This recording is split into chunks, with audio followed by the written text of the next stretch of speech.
New unboxing here for you today. It's Chris from techtablets.com. I have the Cube iWork8.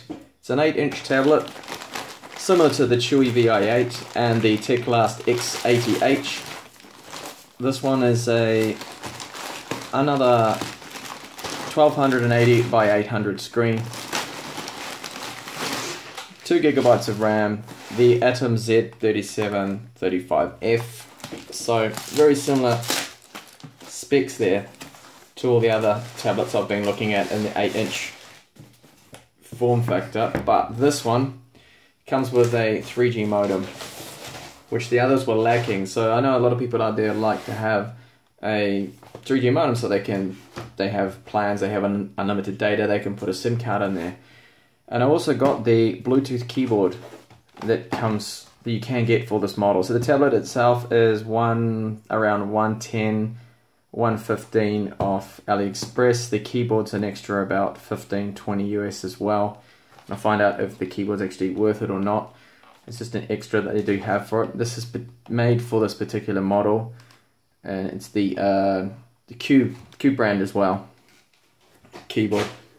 Okay, so have a look and see what is in the box here. And hopefully it's already been put in English for me, and there's battery. Some remaining battery there. Okay, so we have the tablet.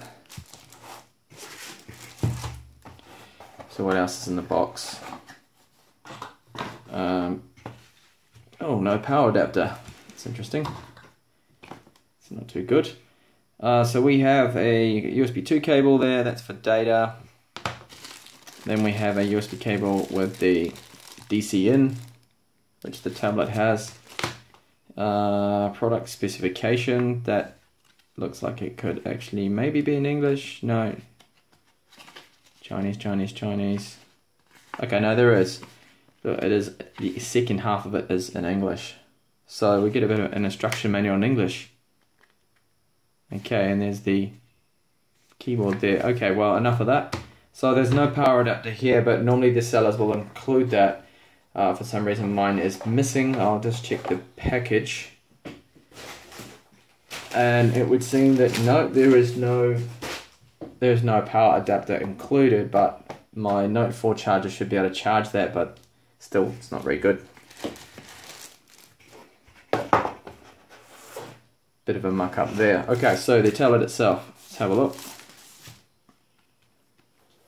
Alright, so 8-inch screen, comes with a screen protector already on it, like a lot of them seem to do nowadays. Cube seems to always put the screen protectors on. Let's just have a look around. So the left side, there's no ports or anything on it. It's plastic. Build quality seems reasonable enough. It's not creaking or making any noises. And the weight of it, it's quite light, very light actually, it feels very light. So we have nothing on the left side. On the bottom there is what looks to be a micro SIM card slot. I'll just check that now. Yes, definitely looks to be a micro SIM card slot. I'll just see if that's going to fit in there. Yes, okay, so that is a micro SIM slot on the bottom there. 3G modem. I will benchmark and test the speeds that the tablet can achieve there. And on the back we have a 2 megapixel rear camera, and we have 2 rear speakers. Hopefully they're going to be better than the Chewy speakers. The Chewy VI8 speakers were hopeless. I don't expect them to be that much better, but maybe with 2 of them it'll just be a little bit louder. I will test those out. And on the left hand side, or the top, depends on the way you look at it, we have the stereo headphone jack, micro SD card slot, mini HDMI port. That's good to see. There's an HDMI out. Not a micro port, which most of them normally are. That is our micro USB in with OTG data connection, so you can connect up your memory cards with the adapter. They didn't actually include that either in the box. That's interesting. And that's DC power in, and this is the headphone jack right here. This looks like it is maybe a Windows button, I think, because we have a power button and volume up and down here. Front facing camera is a little bit better than the Chewy VI8 or the Teclast X80H. This is a 2 megapixel camera. Those other models only had 0.3. Now 0.3 camera, it looks like 1998 cameras. It just was really blurry, really bad. So hopefully it's going to be a little bit better for chat, video chat, Skype and things like that. And have a look at the weight now and the dimensions. Let's get the scales on.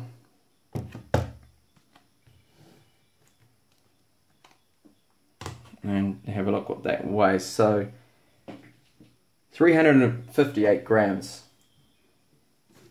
358. A bit of glare there coming off the tablet. So 358.59. That's not a bad weight, so it is quite light. And I'll just use my gauge here and have a look at the thickness. See how thick that is.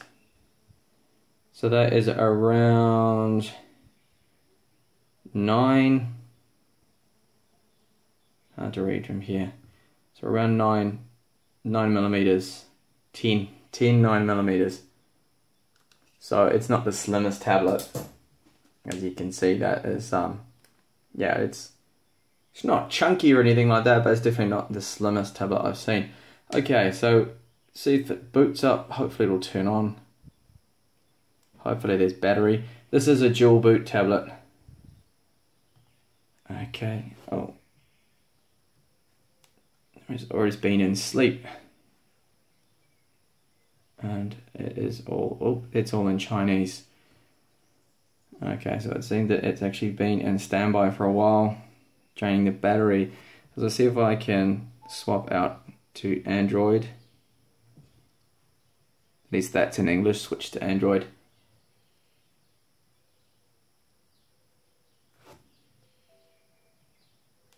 Okay, it's going to boot over now, see how quick that is.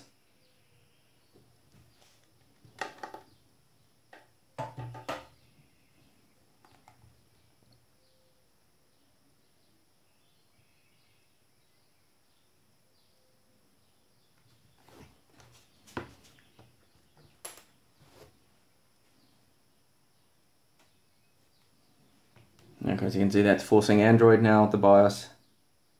So that should now start to read from the Android partition.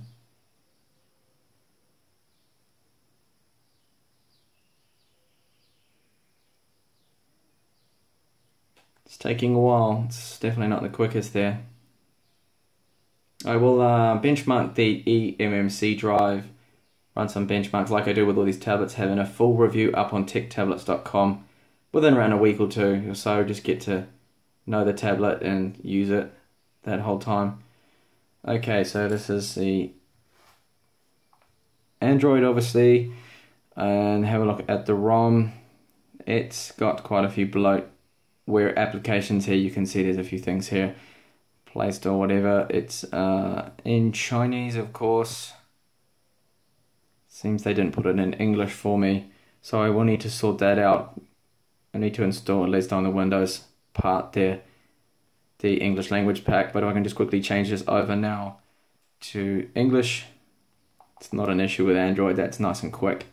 So yeah, we've got a few bloat apps on there. We'll just have a look and see what version of Android it's coming with. Okay, so it's 4.4.4, which all these tablets are coming with at the moment. They do say that you'll get an Android 5 upgrade in Windows 10 later on, so but when that is, who knows.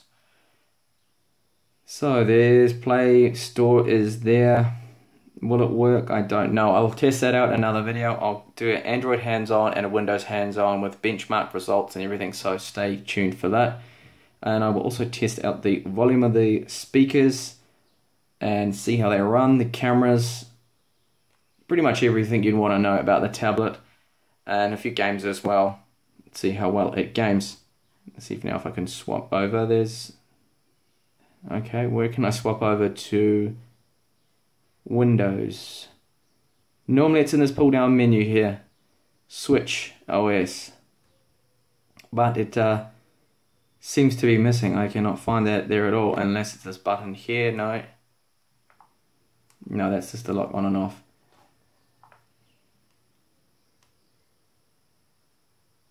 If I hold down the power button, Okay, there we go. Holding down the power button is how you switch over. So that's how I boot to Windows. That's right there. Now for me to do that, your micro PC will boot to Windows. Okay. So it's not on the pull down menu. You've got to hold down the power button to get that menu there. Okay, so that is the Cube iWork8. Just a quick unboxing and hands-on there.